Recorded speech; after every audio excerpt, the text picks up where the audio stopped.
Et salut, c'est Shep. Salut, c'est Faussaire. Salut, c'est Akanos. Salut, c'est Fred Quarch. Bienvenue dans cette nouvelle Arkham JCE TV. Aujourd'hui, nous nous retrouvons pour le nouvel épisode de l'Open the Box de la boîte Investigateur, le festin de Hemlock Vale. Oui, ça faisait un petit temps qu'on n'avait pas enchaîné les vidéos. C'est parce que voilà, nos agendas respectifs, enfin surtout le mien, j'étais en vacances en fait, ne nous ont pas permis de tourner la suite. Mais voilà, on est là pour la suite. Et aujourd'hui, messieurs, nous allons faire les truands et nous saluons Fred Karch qui va nous accompagner pendant cet épisode et peut-être même plus loin pour cet Open the Box.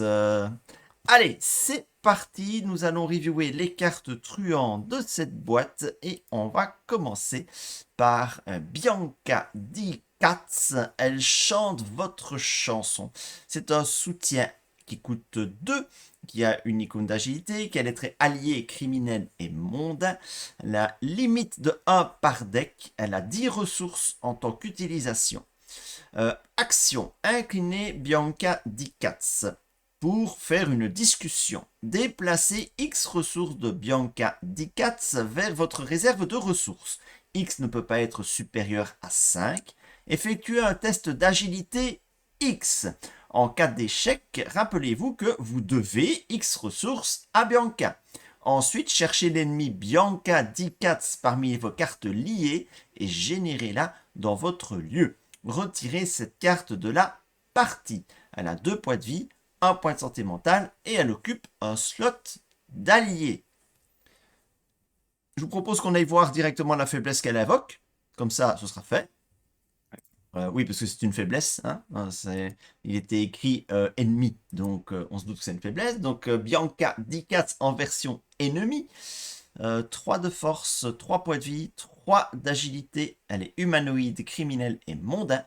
Elle est liée à Bianca Di-Cat. Elle est chasseur. Proie détenteur uniquement. Action. Si vous devez X ressources à Bianca, dépensez X ressources pour discuter. Ajoutez Bianca Di-Cat à la pile de victoire. Forcez quand Bianca Di-Cat quitte le jeu, sauf par la capacité ci-dessus. Mélangez-la dans votre deck. Elle a victoire 0 et elle inflige 2 dégâts. Eh bien, ça fait beaucoup de choses, tout ça. Ouais, c'est c'est un peu. Je crois que c'est le seul allié de la boîte chez les truands. Euh, et bon, pour moi, le problème, c'est qu'elle est unique, mais elle ouvre aussi un nouveau champ, quelque chose qu'on n'avait pas vu jusqu'ici. C'est la possibilité d'avoir des ressources en discussion. Donc, du coup, générer de la ressource sans prendre d'attaque d'opportunité. Alors, il y a toujours un test derrière, mais ça peut aussi débloquer beaucoup de situations, jouer des événements en truand qui peuvent être coûteux. Voilà. Alors après, baser toute sa mécanique sur une carte unique, c'est un petit peu compliqué. Mais sortie d'Alexandra Zorzi, pour moi, c'est sa deuxième carte signature. Mais il y a possibilité de l'avoir dans quelques decks quand même. Ouais, moi je la trouve vraiment très intéressante, surtout bien sûr dans Zorzi, parce que le défaut peut-être qu'a Alexandra Zorzi, c'est qu'elle a une action de discussion effectivement par tour, mais les discussions, on n'en fait rien s'il n'y a pas d'ennemis, hein. Hormis quelques scénarios où il y a une action de discussion sur les lieux. Mais voilà, quand il n'y a pas d'ennemis, on fait rien sans action de discussion. Donc là, ça va permettre effectivement d'occuper cette action de discussion pour aller récupérer des ressources. Alors après, il y a un risque, effectivement, c'est d'avoir l'ennemi. Mais en fait, si on regarde bien dans Zorzi, comme elle ne paye pas l'action, bah, elle va pouvoir faire un test peut-être à deux, juste pour aller récupérer deux ressources. Elle peut se permettre, d'autres investigateurs ne le feront pas, mais elle peut se permettre, elle ne paye pas l'action. Et à deux, bah, avec une tenue élégante, c'est un test à zéro de difficulté. Donc, bah, par l'échec automatique, bah, on le rate pas. Donc voilà, c'est une belle carte pour elle. Après, il y a peut-être des effets intéressants qu'on peut faire parce que pouvoir faire un test sans attaque d'opportunité, surtout un test pas forcément difficile, on peut choisir de faire volontairement juste un test à 1 pour pouvoir ensuite commettre des compétences comme Prest et se déplacer 3 fois, ça peut être sympa aussi. Mm. Ben voilà, ça m'a l'air intéressant tout ça. Évidemment, c'est quelque chose qui va devoir se réfléchir. Ça, c'est pas un truc qu'on va mettre dans tous les decks. C'est pas du Milan Christopher, mais voilà. Je veux dire, il y a moyen de faire des choses avec. Et c'est ça qui est intéressant. Elle offre des perspectives, elle offre des solutions dans certains cas. Voilà. Et c'est vrai que je note effectivement, c'est intéressant le fait de pouvoir générer des ressources. Ben, même pendant un combat ou quand on est engagé avec un ennemi, ce genre de choses, c'est vrai que ça peut être intéressant. Donc, ouais. Ouais, ouais. Maintenant, voilà, faut pas louper son test. Il faut être sûr de le réussir, son test d'agilité, parce que l'ennemi, je sais pas vous, mais je le trouve quand même passablement agaçant, parce qu'il vous lâche pas. À moins de la rembourser, elle vous lâche pas. Moralité, ne prêtez jamais d'argent à une femme. N'empruntez, pardon, jamais d'argent à une femme. N'empruntez jamais d'argent à une femme. Jamais. Ah, c'est une mauvaise idée. Mmh. Voilà, ça donne ça. Et alors, deuxième chose que j'aimerais dire, c'est l'illustration de cette faiblesse Bianca. C'est une illustration qu'on retrouvait déjà dans l'Appel de Cthulhu. L'Appel de Cthulhu, qui était le JCE dans l'univers de Cthulhu, qui est sorti, c'est en 2008 ou 2009, voire avant, quand c'était un JCC et que c'est devenu un JCE. Donc c'est vieux, mais on sait qu'FFJ aime bien recycler ses illustrations, et celle-là, pour le coup, elle est plutôt pas mal. Donc voilà. C'est pas la première fois, ils l'ont déjà fait plein de fois auparavant, mais voilà. Alors, on va passer à la carte suivante, messieurs. C'est pour Akodophosea. Voilà, vas-y. Allez, c'est les documents compromettants. Donc, c'est un soutien qui coûte 2 ressources, qui est une icône de volonté.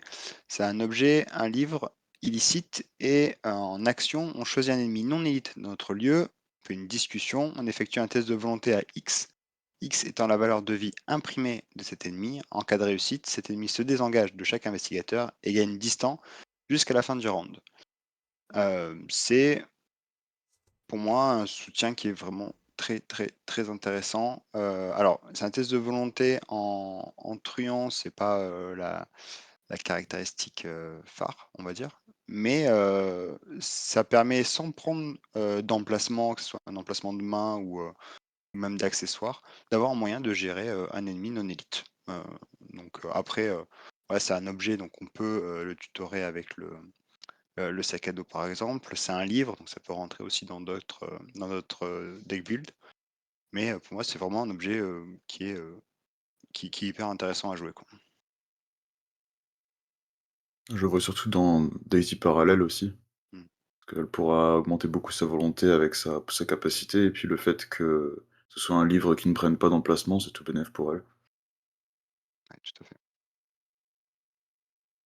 Ouais, ouais, il y a beaucoup de moyens de le tutorer. Bon, ouais, de toute façon, on l'a dit, il peut aussi se mettre dans un marché clandestin, parce que c'est quand même une carte illicite. Il y a même aussi une carte qui permet de tutorer les cartes illicites dans ce cycle, donc beaucoup moyen de le tutorer.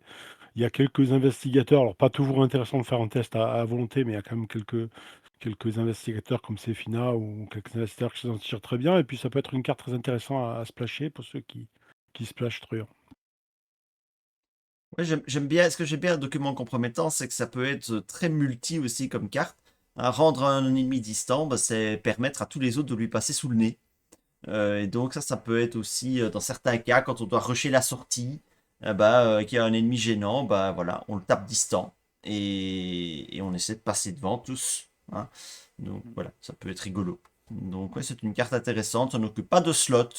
Donc quelque part, ça coûte pas grand-chose de la mettre dans le deck. Pour autant qu'on ait un peu de quoi réussir le test de volonté, ma foi. Quelle raison de ne pas le mettre dans le deck si ce n'est ne pas avoir beaucoup de place dans les decks arcanes. Oui, je sais. Ouais. Alors, Akanos. Alors, c'est le British Bulldog, donc c'est un soutien objet, arme à feu, arme illicite qui coûte 3 ressources, avec une icône de combat et d'agilité, donc qui a 3 munitions, et qui permettra de dépenser une munition pour combattre en utilisant l'agilité à la place de la stat lutte, et ça inflige plus un dégât. Et donc, après avoir échoué un test de discussion, enfin, avoir échoué un test de compétence en discutant avec un ennemi, on peut le mettre en jeu de sa main sans le payer. Et ça prend un emplacement de main. Donc là, on a une nouvelle solution de combat pour l'agilité pour le truand qui est très directe, qui est très bien, étant donné qu'on n'en avait pas sans événement ou sans moyen tir. Donc là, on a vraiment un soutien niveau 0 qui le fait maintenant. Ouais, non, c'est vraiment une très, très, très bonne arme. Pour moi, c'est une des meilleures, armes, en truand, en tout cas, de niveau 0, hein. Elle est vraiment très efficace, combattre avec l'agilité, on n'en parle pas pour les truands. Plein de truands effectivement qui ont cette possibilité. C'est une arme qui est illicite, donc ça va rentrer dans la poche, dissimulée.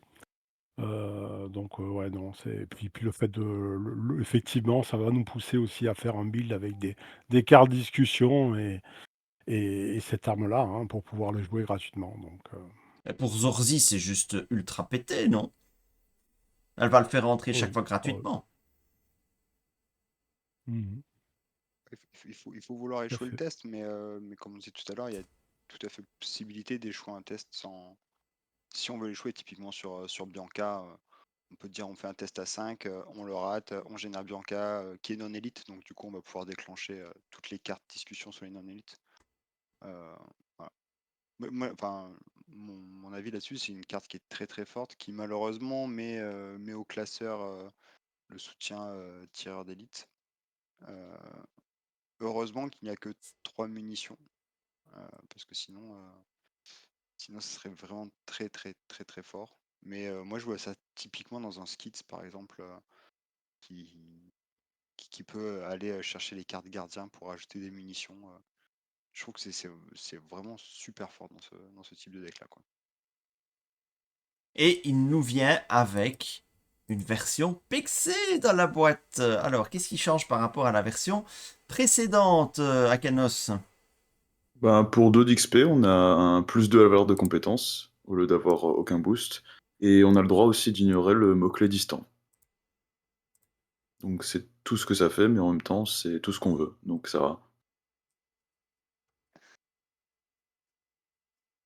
Ouais, plus de valeur de compétences. Ouais, ouais, là, ça devient vraiment très, très efficace, évidemment. Et donc, ça les Est-ce vaut largement. est-ce que Et puis c'est ça pas peut la permettre. première arme Oui. qui fait ça justement? Pardon, En Fossé? arme, Est-ce que c'est pas la première arme qui permet d'ignorer le mot-clé distant? J'ai pas souvenir qu'il y en ait d'autres, hein. Ouais, ouais. il y a des événements, mais pas Il y avait d'armes, des ouais. solutions en événement, ouais, c'est ça, ouais. À lame spectrale, notamment. Non, puis C'est pas là, mal. Pouvoir taper dans ouais, les distants. Dans Ah, certains scénarios, c'est ça peut super être puissant, ouais. intéressant. Ouais. c- Ouais, ouais, très, très bien. ça va outre le problème de combat déloyal qui fait qu'il faut d'abord échapper à l'ennemi, donc il faut l'engager en plus, donc il faut plusieurs actions pour ça. Et ça permet de dire, ben non, on tire directement. S'il y a un engoulevent qui traîne, on peut le tirer dessus directement. Ça coûte une action. Quelqu'un comme Kamani qui va peut-être galérer par rapport au nombre d'actions pour frapper un ennemi, bah, avec ça ira beaucoup plus vite aussi. Les actions de discussion, je crois qu'ils font des esquives, donc c'est marrant, quoi. Tu rates ton action de discussion, tu peux pas esquiver le monstre, bah, tu sors ton flingue gratuitement et puis boum. Bah, c'est ça. J'adore. Le... Effectivement. Je vois déjà le gars qui essaie de s'enfuir. Il se retourne. Oh, merde. Ça fait un peu Indiana Jones, hein. Merde, je voulais économiser une balle, mais merde, tant pis. Tant pis. Allez, on va passer à la suivante. C'est pour toi, Fred, si tu te sens l'âme de lire les cartes, évidemment. Oui, bien sûr. Alors c'est faux papier, donc c'est un soutien, donc il y a une icône d'intelligence, c'est un objet illicite. Choisissez un ennemi dans votre lieu et inclinez les faux papiers. Discussion.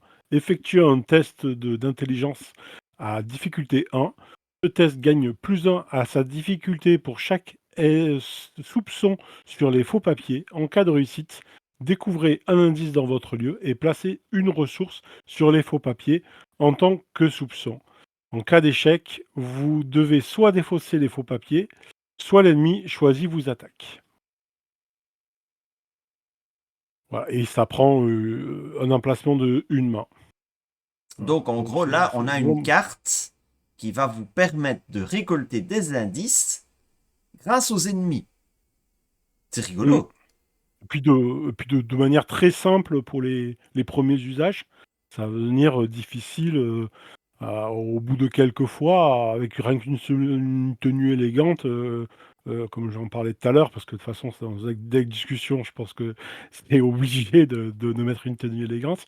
Et ben, on va faire les 2 premiers tests à zéro, quoi, en fait, hein. Il y a que le troisième test, on va avoir une difficulté de 1, donc c'est vraiment bien. Maintenant, le souci, c'est que c'est une action. Donc, ça coûte quand même une action. Alors, pour Zorzi, évidemment, cette discussion, c'est gratuit. Mais pour les autres, est-ce que c'est vraiment intéressant, sachant que ça coûte une action? Triche qui est sur l'image, oui. Vu qu'elle peut Ouais. récupérer un indice sur un lieu avec un ennemi, elle pourra utiliser sa capacité en même temps. Après, pour les autres, oui, c'est sûr, c'est un petit peu plus limité. Les débuts de Après, si scénario tu où on as veut aller effectivement... plus vite, Oui, vas-y, je t'en prie. pardon, sur les débuts de scénario, on veut aller un petit peu vite, peut-être devoir jouer en fonction des ennemis et s'il n'y a pas d'ennemis qui apparaissent, c'est un peu, enfin, ça peut être compliqué si on n'a pas d'autres moyens pour pouvoir enquêter. Typiquement, moi je pense à des outils de crochetage par exemple qui permettent de surbooster un test, mais sans jamais avoir la contrainte liée à la présence d'un ennemi ou pas. Mm.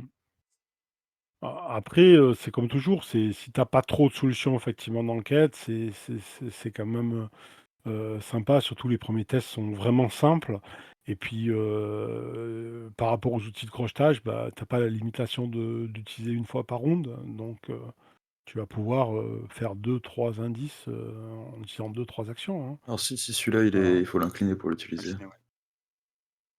Ouais. Ah Ouais. mince, C'est excusez-moi. un seul indice. Ça va être un seul indice Ouais, c'est par qu'un tour, indice. hein. Ouais. Alors par contre, Mhm. ça permet d'ignorer la valeur occulte, ça c'est intéressant aussi. Ouais, Donc c'est si on est vrai. dans un lieu particulièrement difficile, on dit bah test à 1 quand même. Donc oui. C'est vrai que Bien c'est sûr. toujours bon hein, d'aller choper des indices presque directement, parce que là c'est le cas en tout cas pour les deux trois premiers. Est-ce que en solo ça peut être une solution de récolte d'indices en solo truand viable à votre avis, ou bien ça reste quand même un petit peu trop lourdingue sur le long terme? Parce qu'en solo on récolte moins d'indices, donc forcément ça peut être intéressant. Je pense que ça dépend de la capacité d'intelligence de l'investigateur. Ouais. Ouais, Justement c'est ça. parce qu'il y a des scénarios où ça va être super fort, les faux papiers en solo. Tous les scénarios qui vont générer beaucoup de ressources comme le comté des sexes par exemple, où on va générer, pas la ressource, mais générer des ennemis de manière très fréquente. Donc là, on va vraiment pouvoir rentabiliser les faux papiers et même faire tourner en fait une fois qu'on aura trop de soupçons dessus. Euh, mais il y a d'autres scénarios où il y a très peu d'ennemis où, où ça risque d'être un petit peu léger. Alors faux papier vient avec une version pexée. Quelle est la différence par rapport à la version d'origine? Ça coûte un de moins Le test est 0. et une coûte Le de test est de plus. difficulté 0. Et test de difficulté 0. Ouais. Et l'ennemi n'attaque pas en cas d'échec. En cas de réussite à un écart. Il y a le fait qu'on puisse prendre l'indice dans notre lieu ou dans un lieu connexe. Et ça pour moi, c'est vraiment un super avantage, quoi. Et il faut pas Et puis l'incliner. Il Oui, faut pas puis les incliner. non, ouais. Et il y puis a quand même surtout, beaucoup de c'est que tu mets différences. pas le. Non, et le soupçon aussi. C'est en cas de réussite avec un écart de 1 ou moins, placer une ressource. Donc si tu réussis de plus de 1, donc si tu réussis de 2 ou de 3, tu mets pas le soupçon. Attendez, le faux papier pexé, c'est autre chose là. Bon, c'est pas la même Ouais, là chose. c'est carrément. Mais Oui. Ah ouais, c'est carrément ouais, méchamment ouais. différent quoi. Une Oui, Ah, oui. c'est ressource de carrément moins. différent, ouais. Il faut pas l'incliner. Le test de départ est de 0. Le soupçon ne se rajoute qu'en cas d'échec avec un écart de 1 ou moins. Et il n'y a pas l'ennemi qui attaque en cas d'échec. C'est un autre C'est monde. bon, ouais. C'est carrément un autre monde. Franchement, les Alors j'ai cartes quand même XP, moi, je veux bien les investir là-dedans. J'ai quand même quelque chose à reprocher à la Ouais. carte, c'est qu'elle elle enlève beaucoup d'interactions avec le jeu en fait. C'est juste on fait un test à 0 et on prend un indice. Donc il y a très peu de chances d'échouer.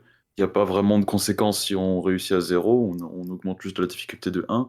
Si on est dans un deck discussion et qu'on a les vêtements élégants, bah, même s'il y a 2 de suspicion, on aura quand même un test à 0. Donc à la fin, on peut récupérer des indices pendant presque tout le scénario, à moins qu'on ait vraiment pas de chance, quoi. Mm. Ouais. Ouais, c'est Castar, hein, Ah, faux ça. papier. Vexé. Autant la version 0, on peut discuter, autant là, je crois qu'il n'y a rien à dire. Ça, quand même. Ouais, Ah, c'est puissant. c'est jouable. C'est jouable. C'est puissant. Alors. Après, ça peut-être pas être la seule solution quand même de recharge d'indices parce que tu dépends des ennemis, quoi. Oui, oui, oui, Il y a juste évidemment. ça. Et en solo, c'est vrai qu'ils sortent pas forcément facilement. Mm. Alors, on a la thématique des masques hein, dans cette extension. Donc, on retrouve le masque propre à la classe truand. C'est le masque du renard, le sage malicieux. Ça coûte 1, c'est un soutien. Hein, ça a une icône d'intelligence, une icône d'agilité. Ça a les traits objet, charme et masque. Limite de 1 masque par investigateur. Ça ne change pas. Utilisation 2 offrandes. Reconstituer une de ces offrandes après que vous êtes déplacé hors d'un lieu où se trouve un ennemi. Et il y a une réaction, non c'est une action rapide, pardon, dépenser une offrande, vous gagnez plus 2 d'intelligence ou plus 2 d'agilité pour ce test de compétence, limite d'une fois par test.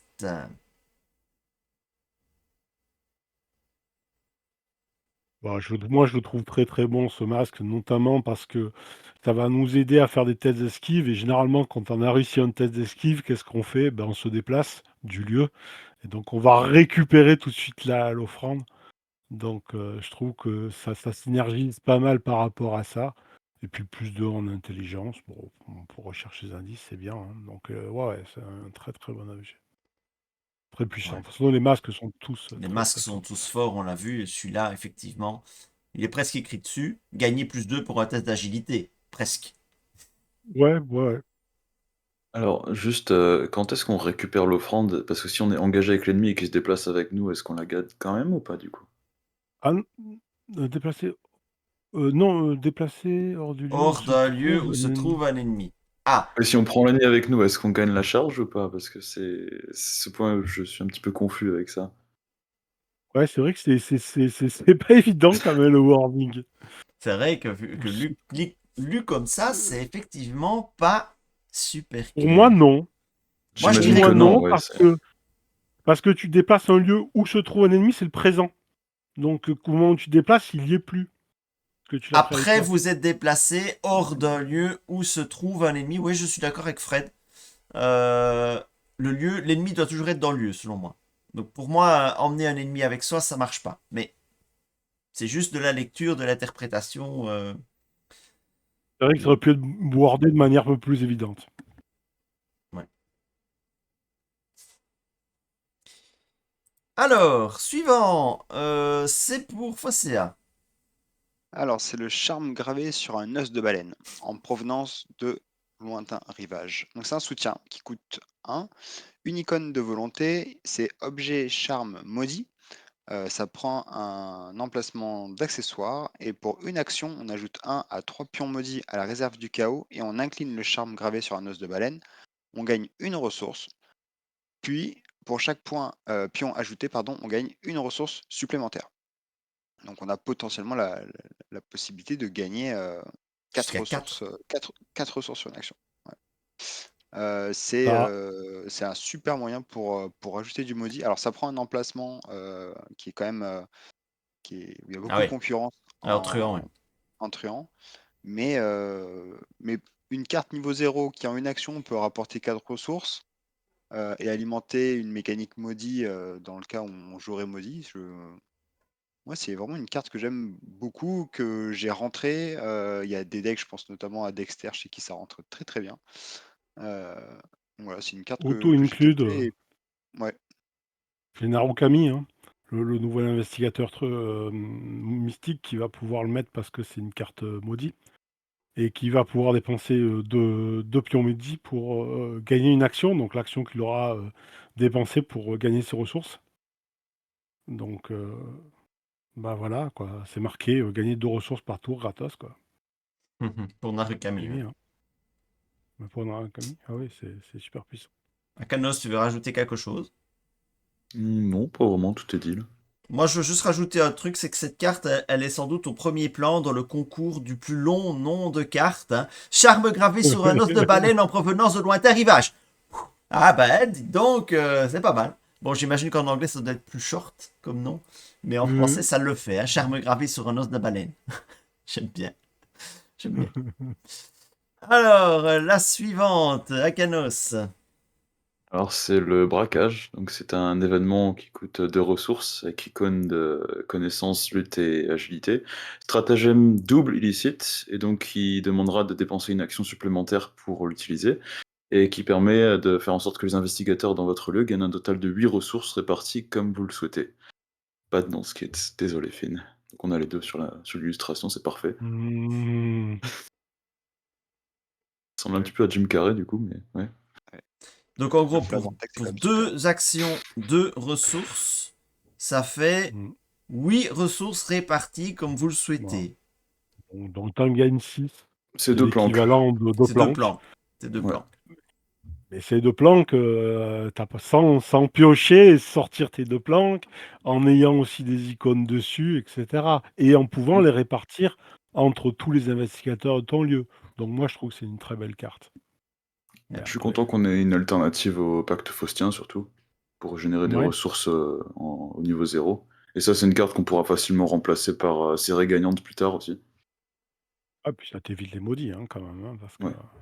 Ouais, mais après, dans un deck riche qui cherche justement à activer le plus vite possible les 15 ou 20 ressources nécessaires, je pense qu'en fait, tu peux, à niveau 0, tu peux presque te permettre de tout jouer, surtout en multi. Parce que bah, tu vas vomir de la richesse que tu pourras rentabiliser même sans avoir le Black Fan ou n'importe quoi avec, quoi. Pour moi, en truand, il manquait une carte niveau 0 événement qui permettait de nouveau de générer de la richesse. Et je trouve que braquage, bah, c'est voilà, l'exemplaire qui manquait pour avoir vraiment une stabilisation du deck à niveau 0. Ouais. Moi, ça me rappelle, cette carte, elle a des petits parfums de Netrunner, parce que dans Netrunner, les cartes qui généraient beaucoup de ressources coûtaient de la ressource. Et donc, il fallait les payer pour pouvoir gagner plus de ressources en retour. Bon, ici, c'est pas un problème en truand. On sait très bien que les truands n'ont pas de problème de ressources.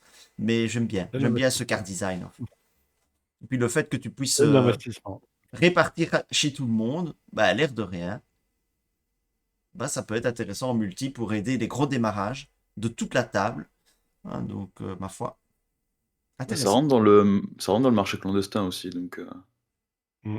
on peut le mettre en réserve et on peut l'utiliser. Ça coûtera une ressource en plus, mais du coup, ça permettra de le jouer pour les autres aussi si on veut aider les autres joueurs. Et le défaut de la deuxième action, bon, on est en truand, hein, donc Bah, les actions, quelque voilà. part, c'est comme si tu jouais 2 planques, mais sauf que tu vas Mm. dépenser qu'une carte. C'est un peu comme si tu avais 2 planques dans ta main. Ça, c'est écrit, vous Ouais. avez 2 planques dans votre main. Voilà. Donc, voilà, c'est un peu ça, quoi.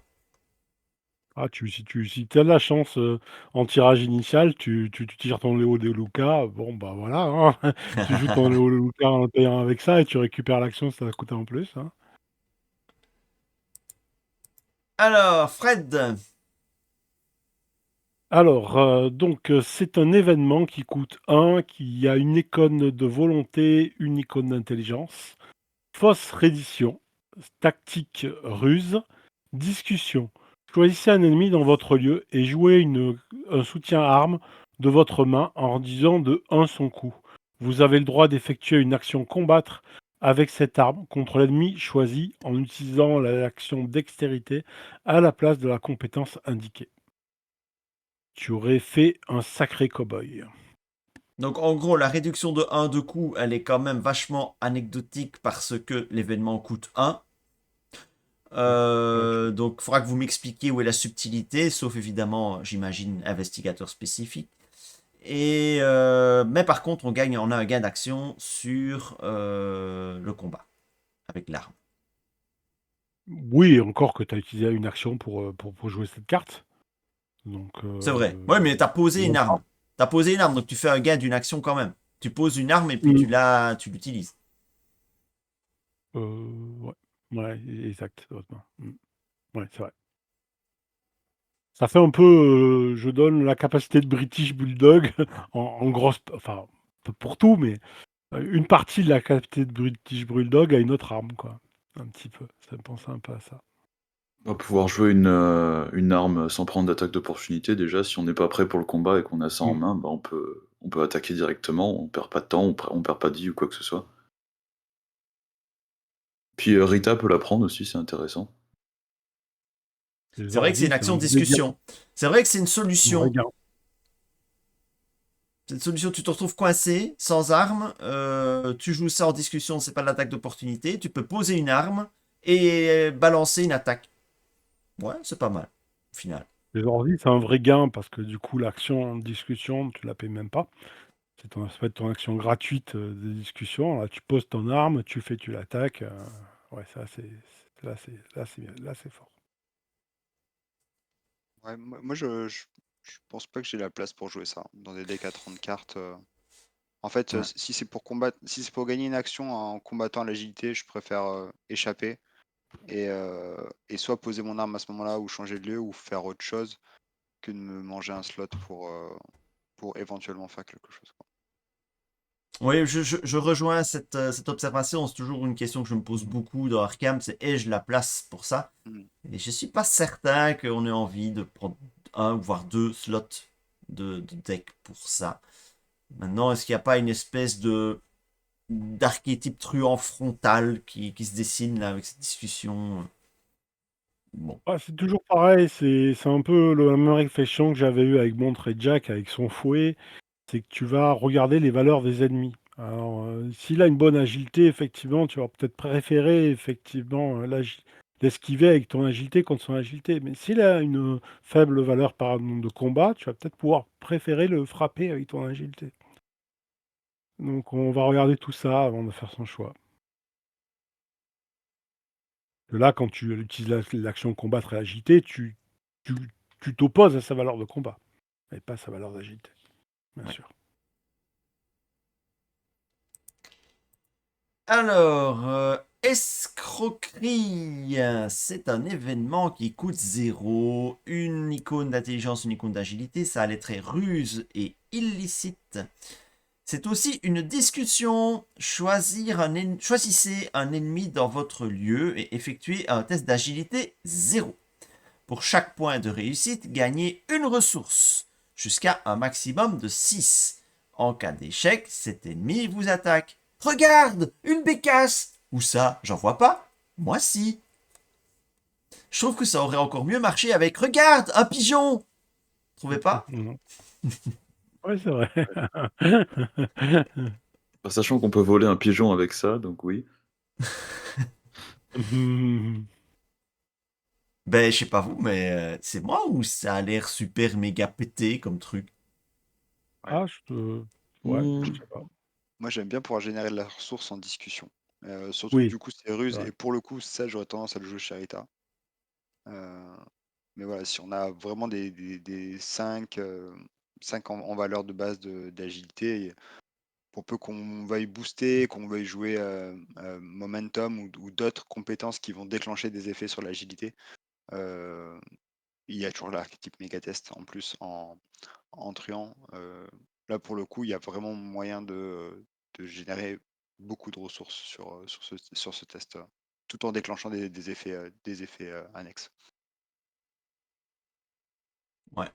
Toujours tributaire de la présence d'un ennemi pour ceux qui voudraient jouer ça en solo, mais sinon, ça m'a l'air d'être un générateur de ressources tout à fait honnête. Peut-être pas constant, vu que ça va dépendre de la réussite du test, mais bon, voilà, comme tu l'as dit, Fosséa, réussir des gros tests en agilité, c'est pas super compliqué en truand.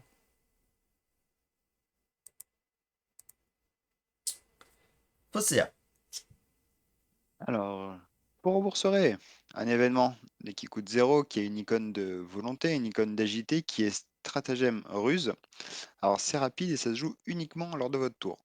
Vous choisissez un autre investigateur dans votre lieu, vous déplacez toutes les ressources de la réserve de ressources de cet investigateur vers votre réserve de ressources. Et à la fin du round, vous déplacez toutes les ressources de votre réserve de ressources vers la réserve de ressources de cet investigateur. Donc ça rentre un peu dans ces événements truands qui permettaient d'échanger des cartes de sa main, qui permettent de refiler les cartes traîtrises qu'on n'a pas très très envie d'avoir ou d'être confronté. Voilà. Moi, c'est des cartes que j'aime beaucoup parce que je les trouve très fluff, hein. Vraiment, elles sont dans l'esprit truand. Bon, après, c'est un événement qui va nous coûter une ressource quasiment automatiquement parce que c'est à la fin du round, on va déplacer nos ressources vers le pool de ressources de notre investigateur. Donc la ressource qu'on va générer en phase d'entretien, bah, celle-ci, on va la perdre. Mais potentiellement, et idéalement, si on a l'accord de cet autre investigateur, il y a possibilité de commencer notre tour avec un un surplus conséquent de ressources. C'est super rigolo comme carte design. J'aime beaucoup. Et je suis sûr qu'il y a moyen de faire des trucs bien sales avec un bazar pareil. Soit, bah oui, tu démarres avec 10 ressources, soit tu vas dans un élan philanthropique, je sais pas si ça se tient à ce que je vais dire, ramasser les ressources de ton investigateur pour faire plein de trucs et au final lui en rendre plus puisqu'il vous en a filé au départ. Ça peut être rigolo aussi. Ouais, moi, c'est vrai que c'est plus une carte que je verrais plus pour donner de la thune, en fait, que véritablement pour m'en servir, parce qu'en truand, généralement, on est celui qui génère le plus de thunes à la table. Hein, voilà. Donc, mais après, le card design est sympa. Il faut réfléchir. Voilà, ça se réfléchit. C'est pas de l'auto-inclus. Voilà. Par contre, l'illustration dans son style, je trouve qu'elle dénote un petit peu avec le standard d'Arkham. Ouais. Elle dénote un peu. Pas forcément dans ce qu'elle représente, mais dans son style un petit peu moins fin. Voilà. Faut Ouais, bien y a qu'on pas pinaille de... sur des trucs, hein, parce qu'il n'y a pas grand-chose à pinailler sur les cartes pour le moment, à vrai dire. Hein, voilà. Ah bah tiens, je suis un champion pour ça, mais c'est Akanos qui va la lire. Alors, on a Semé la Zidanie, donc, qui est un événement qui coûte 3 ressources avec une icône de volonté et de connaissance, ruse, stratagème. Encore une carte discussion qui permet de choisir un ennemi dans notre lieu et de faire un test de connaissance X. X, c'est la somme des valeurs de dégâts et d'horreur de l'ennemi choisi.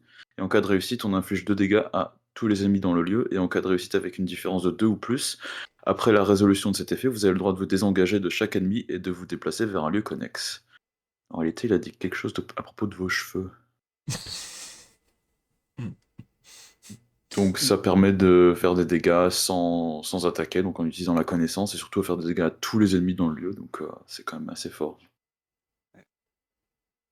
Plus fort en Mais, multi, hein, mais il faut forcément. faire un gros test Mm. quand même. Hein. Parce que X dans la somme des valeurs de dégâts. Ah non, de dégâts et d'horreur. Non, non, c'est pas tant que ça. C'est pas tant que ça. Ça va pas être beaucoup Non, non, la c'est pas plupart du beaucoup. temps. Non, Ouais, non, et Ouais. en plus, c'est de l'ennemi choisi, hein, donc Ouais, pas on de... peut choisir l'ennemi le plus faible, et puis c'est lui qui va Voilà. semer la zizanie, oui. Donc ouais. Non, non, c'est très puissant en multi, hein, surtout. Moi, je sais une carte, bon, en solo, c'est peut-être un peu moins intéressant. Et puis, c'est une carte qui peut faire des ravages sur les nuées aussi. ouais. Ah oui, aussi, oui. Ouais.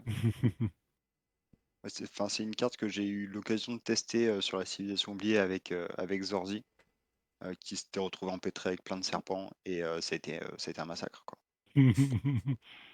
Et à partir de là, moi, on verra la version XP ensuite, mais qu'est-ce que c'est fort. Qu'est-ce que Ça, c'est fort, quoi. ça a dû te coûter été cher en point de vengeance, cette affaire, quand même. Ouais, ouais. Ouais, il y en a eu un paquet là. Et parce que ça ne vient pas seul, il y a une version PEXE. Alors, qu'est-ce qu'elle fait cette version PEXE en plus? Alors elle coûte 5 d'XP déjà, donc déjà rien que ça, on lève les yeux.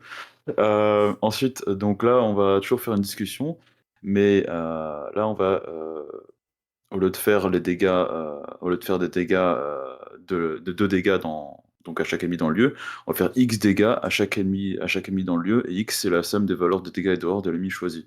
Donc on va choisir l'ennemi qu'on veut viser, et plus le test sera difficile, plus on va mettre de dégâts sur tous les ennemis dans le lieu. Et aussi, on n'a pas besoin de réussir à 2 ou plus pour aller dans un lieu connexe après avoir fait le test. Et je lui ai entendu dire que vous étiez stupide aussi. Ah, c'est la suite. Excellent. C'est la suite du texte flop précédent. Ouais. Ah, excellent. Je sais pas si ça vaut les 5 XP, très franchement.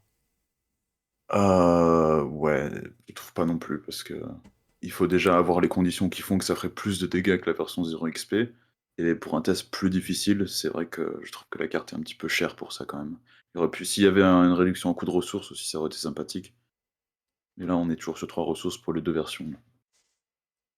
En plus, c'est une carte globalement, dans l'absolu, qui est plutôt circonstancielle. On n'est pas toujours engagé avec une charrette d'ennemis. Donc, du coup, bah, voilà, ça me rappelle la bonne vieille dynamite du corset, quoi. Bah, après, c'est vraiment une carte dans des situations très particulières. Genre, si on veut taper Urmodot à la fin de la Zélatrice, qu'on veut lui mettre 6 dégâts en un test, c'est faisable avec ça, mais bon, est-ce qu'on veut mettre 5 d'XP pour ça? Et en plus, faire un test à 6, c'est quand même beaucoup, quoi. Ouais, parce que là, du coup, on peut vraiment faire une somme de dégâts qui est conséquente, quoi. On n'est Mhm. pas limité comme les armes habituellement à 2 voire 3 dégâts. Là, on a possiblement la possibilité de faire du 4, 5 dégâts. Enfin, Et c'est vrai que ici, c'est pas limité aux ennemis non élites. Donc on peut s'attaquer aux boss avec ça. Donc c'est vrai, comme les boss, ils ont souvent une somme conséquente de dégâts et d'horreur. Là, ça peut être une belle solution en scénario final. Ah ouais. Bon, faut avoir 5 XP à dépenser pour le scénario final, mais... Après, Truand ne manque pas de cartes quand même qui coûtent cher en XP, donc ce sera peut-être pas ce qu'on voudra en priorité par rapport à d'autres cartes, surtout les exceptionnelles. ouais, mais tu vois, un deck Zorzi clé en main qui va jouer les cartes discussion, elle va pas aller chercher les grosses cartes à XP à côté, genre toutes les exceptionnelles à 3 XP de base. Donc, moi, je pense que c'est le genre de carte en un exemplaire, garder une semelle des ennemis niveau 0, et pourquoi pas un peu si jamais c'est la panique, avoir une version 5 XP pour l'avant-dernier ou le dernier scénario. Je pense que ça peut être une bonne solution aussi, quoi. En fait, je suis en train de me dire, dans cette boîte, c'est quasi un préconstruit Zorzi qu'on a. Ah, mais le deck est clé en Sur main. Truand, Ouais, sur vraiment... Truand. La seule chose qui manque, c'est les tenues élégantes qui sont dans le cycle de Carcosa, mais sinon, Alors, ben, c'est à... Je sais plus, c'est à Fred, je crois, ou à Canos. Non, C'est à Fred, ouais.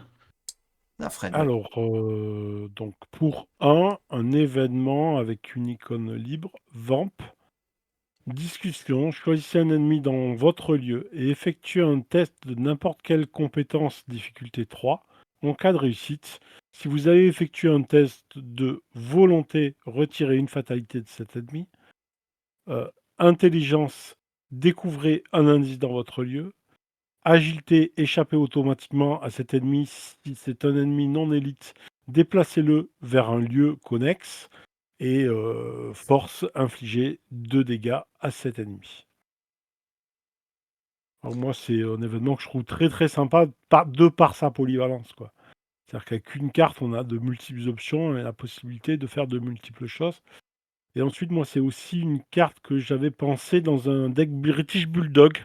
Au moment où on veut le sortir et qu'on veut être sûr d'échouer son test de discussion, bah là, on choisit une compétence qu'on est sûr de rater. Et... Et on pioche le signe des anciens. et on pioche le signe. C'est vrai que c'est souvent comme ça qui sort. Alors, je sais pas vous, messieurs, mais cette carte, moi, je trouve qu'elle aurait pas dû s'appeler Vamp, mais elle aurait dû s'appeler Lobago. Non? Quand on voit Oui, c'est vrai. l'illustration. Ça aurait été plus fluff avec l'illustration, je trouve. C'est la chanteuse tout à l'heure qui s'est fait casser la gueule après avoir demandé qu'on lui rembourse la somme. Moi j'aime bien le card design, il est sympa effectivement de par sa polyvalence, mais je suis pas forcément super convaincu que ça va être. Je sais pas, j'ai quelque chose qui, je sais pas vous, quelque chose qui m'empêche d'aimer cette carte, mais je sais pas quoi. Ah, une petite version XP qu'il faudrait peut-être aller voir. Ah, mais voilà, une version XP. Quelle est la différence avec la version de base? Pour 3 XP supplémentaires. Bah, outre les 3 XP, il y a une icône de libre en plus. Le test est effectivement de 2 et surtout, c'est une à la fois dans n'importe quelle heure. On effectue un test de compétences qu'on a choisi. Et pour chaque test réussi, on a le droit d'effectuer, donc toujours pareil, hein, c'est la même chose, hein, mais par contre, on va aller faire les 4 Ah dans ouais, l'ordre d'accord. de. Ah ouais, d'accord. ouais. Ah, Donc c'est pas là, la même non plus, là. C'est pas la Oui. même non plus, hein. c'est pas du tout la Et même. ça reste un test de discussion à 2, quoi. Donc, on est toujours dans Tenue le élégante. trip tenue élégante, où on peut potentiellement faire les 4 actions en une ressource. Ouais. Ah non, mais payer Ah 3 ouais. XP pour quadrupler l'effet de la carte et le rendre plus facile en plus, Ah bah ouais, ouais. c'est... Là, franchement, ouais, c'est clair que que c'est tout de suite beaucoup plus intéressant, franchement. Mm. Alors, la chance du diable. Et là, je dis direct, l'Ilu, elle est magique. Hein, cette Ilu, elle est absolument magique. Hein. Déjà, elle est très belle. Et puis, ce petit air d'Indiana Jones, ce petit clin d'œil, là, c'est pas mal. Donc, chance du diable, c'est une compétence qui a une icône libre, à la lettre chance et maudit. Quand vous révélez un pion maudit lors d'un test de compétence que vous effectuez, vous avez le droit d'attribuer chance du diable à ce test de compétence depuis votre main. Si vous le faites, chance du diable gagne 3 icônes libres. Des shoguns. Il fallait que ce soit des shoguns. Ça Je crois fout que les c'est la shoguns seule. hein, comme illustration. C'est la seule, c'est pas la seule référence. Bah, la fausse réédition, c'était une référence à Die Hard aussi, il me semble. Ouais, piège de cristal. Ouais. Et pour la compétence elle-même, il me semble que c'est la seule qui peut être utilisée Ah rétroactivement, ouais, par contre. juste. Effectivement, la référence d'ailleurs, je la vois, effectivement. Ouais, Ouais. effectivement. Bah, Bah, le fait que ce soit rétrospectif, c'est super fort. Enfin, bah ça, surtout, c'est auto-inclus surtout dans pour les une decks carte qui jouent niveau 0. maudit. Ouais, c'est ça. C'est l'auto-inclus dans maudit, quoi. Ça compense le -2 du maudit et ça t'en donne 2 de plus. Ouais. Bah, je crois qu'on a tout dit. Mangez-en Oui, si vous aimez le maudit. Alors, Fosséa. Pied léger. Donc ça, c'est aussi une compétence de niveau 0 avec une icône d'agilité. Donc c'est une compétence qui est entraînée ruse. Et en cas de réussite sur ce test de compétence lors d'une tentative d'évasion, vous avez le droit d'échapper automatiquement à un autre ennemi dans votre lieu. Avec, bon, on a Rita sur l'illustration et dans le texte, je n'avais jamais eu à fuir devant un tel démon avant cette nuit. J'espère que c'était la dernière fois. Je ne pense pas. Donc, bah, c'est une. Pour moi, ça va parfaitement dans le deck de Rita. C'est assez. Comment dire? Moi, je trouve que dans un solo, nous permettre en une action d'avoir de la compression d'action parce qu'on peut échapper à un autre monstre, c'est vraiment très intéressant, mais vraiment, voilà, dans un deck qui est basé sur comment ça s'appelle? Les compétences échappées à.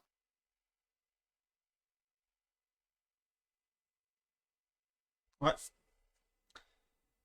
Bon, ouais, c'est plus en multi parce qu'en solo, on va rarement être engagé avec 2 ennemis, mais ouais, c'est intéressant. Rita, très clairement. Bon, face à votre enthousiasme, on va passer à la suite. Akanos.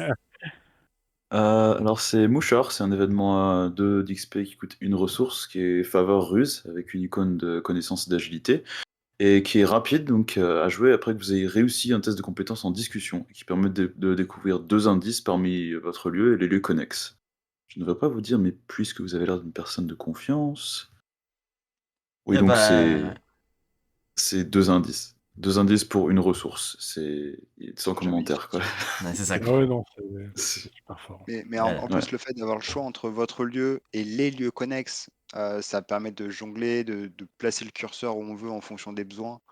Mais c'est Euh, pété, c'est complètement pété comme cœur, c'est incroyable. ça a rien à faire là, quoi. Ouais. Quand on reprend les événements de discussion qui génèrent de la ressource, Mm. on va être capable, en fait, avec un deck on aura la moitié du deck qui va faire des actions de discussion, d'avoir une carte qui est même pas retirée, quoi. Donc, pour peu qu'on arrive à beaucoup piocher, à faire tourner le deck, on va pouvoir user et abuser de Mouchard. Et si jamais il y avait une carte neutre qui permettait de rejouer des cartes depuis la défausse, bon, Ce serait bien. Qu'est-ce que ce serait ce bien, serait voilà. bien? Ah, bah, Ça serait bien. Non, mais c'est aussi puissant que bah, dans les clés écarlates, faire la lumière, c'est du même type en fait. C'est deux indices supplémentaires sans les mains, quoi, sans rien faire. C'est vraiment très très puissant. Donc, là, c'est Ouais. 2 XP, mais ça aurait pu limite être plus, et puis on aurait dit, ouais, ok, ça va. ouais, ça aurait été 4 XP, on n'aurait même pas boudé, quoi. Donc, là, Avec toutes les identités, là, t'as 3 indices avec un test à 0. ça va même Oui, peut-être aussi, être ouais. tabolisé, cette affaire. Alors, Fred, Alors, faire du charme. Donc, c'est un soutien à 3 XP permanent, exceptionnel, donc ça coûte 6 XP.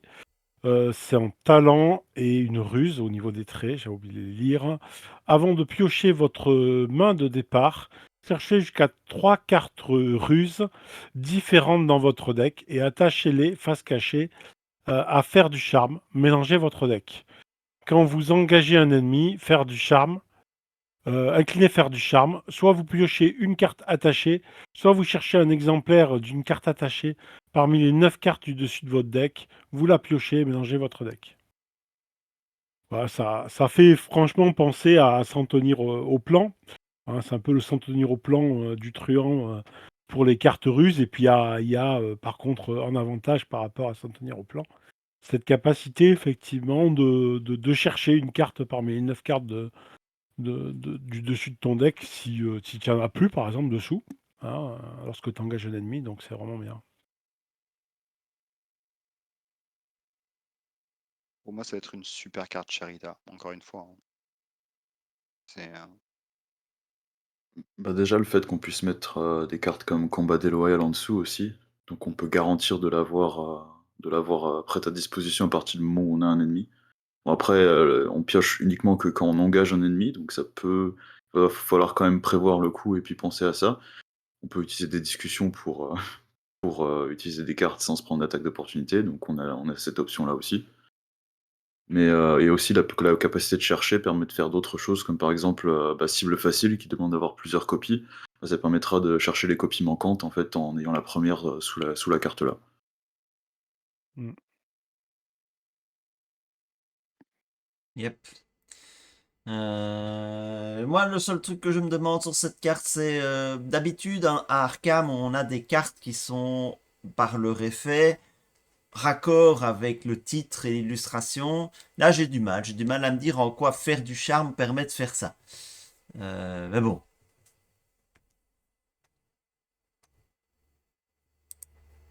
Et la dernière, truand, ben c'est pour moi. En toute illégalité, 3 XP, 1 de coup, c'est un événement. Une icône de force, une icône d'agilité, une icône libre. Ça a les traits faveur, double et illicite. En tant que coût supplémentaire pour jouer en toute illégalité, dépensez une action. Cherchez dans votre deck un soutien illicite et jouez-le en payant son coût.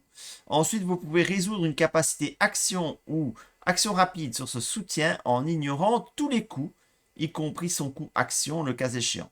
Jouer cette carte ne provoque pas d'attaque d'opportunité. Bah, déjà, c'est un tuteur absolu, hein, donc Tuteur absolu. forcément, c'est super fort, quoi. Même si on a les 2 actions, on le récupère, hein, parce qu'on va pouvoir, effectivement résoudre la capacité, action sur le soutien qu'on va aller chercher, si on cherche bien sûr un soutien qui a une capacité action. Donc ça nous fait, récupérer le surcoût de la carte et puis, bon, pas d'attaque d'opportunité. Donc non, non, c'est vraiment une carte, qui est vraiment très bien. Je suis content parce que ça permet vraiment de donner de la valeur aux armes, de haut niveau de truands comme le Beretta, en fait. Parce qu'on va aussi ignorer le coût en munitions et donc pouvoir le chercher dans tout le deck, pouvoir, le placer. On va utiliser 2 actions, mais en fin de compte, ce qu'on a fait, c'est l'équivalent de 3 actions en plus d'avoir cherché la carte, donc c'est vachement rentable. C'est vrai que ça ouais. ignore aussi le coût en munitions. J'avais oublié cette petite subtilité, hein. C'est vrai que c'est un coût Ah aussi ouais, de dépenser la munition. C'est magique. Ça te permet de sortir un flingue et de tirer une balle invisible. C'est beau. De générer une balle. Ah ouais. C'est pas une arme très légale si tu peux faire ça. Ouais, mais ouais. Tuteur C'est absolu, juste c'est dom toujours bon. c'est juste dommage que le vieux fusil ne soit pas illicite. Ça aurait été bien de pouvoir le jouer avec ça, mais bon, tant pis. On se contentera des autres. Je crois qu'il y a quand Oui. même d'autres candidats.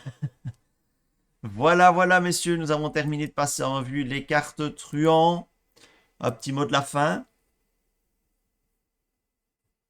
Bon, des cartes qui sont Compliqué quand même. vraiment pensées, beaucoup par rapport à Zorzi, hein, avec beaucoup d'actions de discussion, beaucoup de cartes qui vont nous pouvoir être jouées, sans se prendre d'attaque d'opportunité. Donc, ouais, non, une belle, de bonnes cartes dans cette classe, hein, de bons gains pour cette classe truand. Moi, j'ai un peu de mal avec les cartes truands. Je trouve elles manquent de quelque chose qui ne soit pas générique d'une manière globale. En fait, on se retrouve avec beaucoup de cartes discussion, mais finalement, on n'a pas des cartes qui font vraiment de truands, en fait, comme ce qu'on aurait pu avoir avant et qui fonctionnent sur des archétypes bien connus. Là, on a des cartes qui sont d'une manière générale au-dessus du panier, on va dire. Mais rien qui non plus me dit ça, je vais vraiment vouloir le mettre dans un deck truand. À part peut-être justement la dernière carte qui fonctionne sur les illicites, quoi. Bah, le revolver après, hein, c'est. Le Mais c'est trop revolver. fort le revolver. Ouais. C'est ça le problème. Faire du charme aussi, je trouve que c'est une bonne carte. Ouais. Bah, on a les faux papiers, même s'ils sont hors d'un deck discussion, ça reste très puissant pour récupérer des indices. Donc, je trouve que, en fait, il y a beaucoup de discussions, mais il n'y a pas que ça. En fait, et les cartes qui ne sont pas que discussion, bah, elles rentrent bien pour beaucoup d'investigateurs, et ça, je trouve ça sympathique, quoi. Après, on retrouve aussi la même thématique qu'on avait eu avec le mystique, avec Amina, où on avait eu beaucoup de cartes pour elle, en fait, qui utilisaient les emplacements de main et qui utilisaient autre chose que de la volonté et qui n'était pas forcément utile pour les autres mystiques. Donc c'est un peu pareil dans ce cas-là. Ouais, moi je retiens quand même pas mal de cartes dans ce qu'on a reviewé, outre le masque évidemment, mais qu'on va retenir dans toutes les classes. Bah, le British Bulldog, les faux papiers pexés, le je vous rembourserai, qu'est-ce qui m'a marqué aussi, le braquage, voilà. Donc toute une série de cartes, ma foi, que je trouve intéressantes et qui m'ont donné envie de creuser le truand. Pourtant, Dieu sait si je déteste le truand, hein, c'est une classe que je ne joue jamais. Donc voilà. Si vous aussi faites-nous vos commentaires hein, sur les différentes cartes truands, hein, si vous êtes en désaccord avec nous ou si vous voyez d'autres utilisations, ben, dites-le dans les commentaires. Si vous nous trouvez géniaux, dites-le aussi dans les commentaires, hein, tant qu'à faire. Et on se retrouve très bientôt pour la suite de cette Open the Box avec la classe mystique. Merci messieurs, à bientôt. Ciao, ciao. Salut! Ciao.